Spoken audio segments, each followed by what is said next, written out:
This is Myra Elaine on the Buying Space channel. Today I'm reading from the Torah.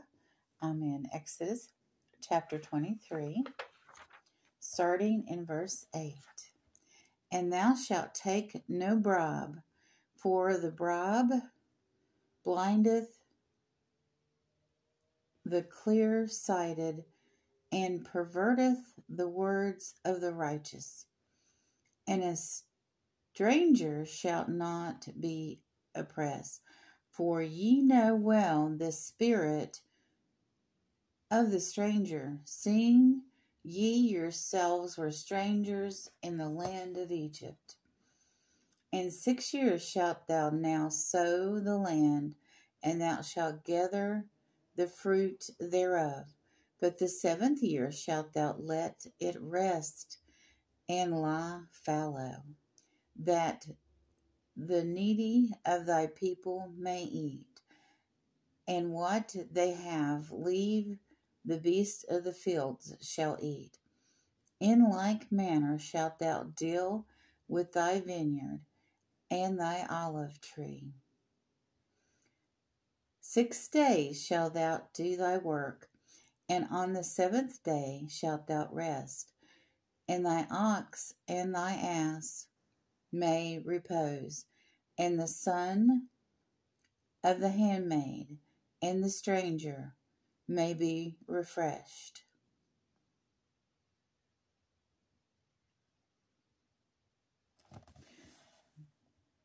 This practice of the Sabbath is a good natural routine for human beings to be in.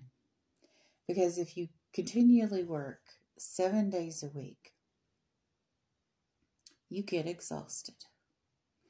And then what you're doing is not of higher quality. You start to lose your judgment if you overwork yourself. But in crops, if you owned a piece of land and you farmed it every year, year after year after year after year, at some point the soil does need to rest. I know that large-scale agricultural crops are rotated. I know that in Central America, some cultures, the one that had the steer-step irrigation and crops, they would change out what crops they planted in each of those rows. I don't know that they let things rest after 7 years. But this was also just to let your plants be, but also if you had poor in the community, they could gather food from your land. So it was kind of a charity, a tithe, if you will, to God for the poor. Another thing I've been hearing lately is a lot of people think that we're in a 7,000-year cycle and that we're coming up on the completion of 6,000 years in history. And that the next 1,000 years will be the millennium, which means we are in time days. But I think the Jewish calendar is 5,997. I could be wrong about that. I'm dyslexic. But I think we are coming up on the 6,000th year of the Jewish calendar. Not this week, but several years from now.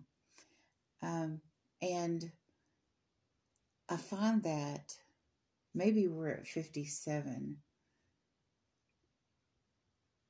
But I will be intrigued what will happen in that 6,000th year and what the Hebrews will do according to Levitical law. My Sunday school teacher taught me that there are 613 Levitical laws. You could remember all of them. You'd have to be very, very studious to know them all. And there are people that do. But Christians are under the grace of God. So if we split a hair wrong or do things like, I've even heard putting false teeth in on the Sabbath is wrong because you're lifting something up. Well, what if you have a baby that needs to be fed?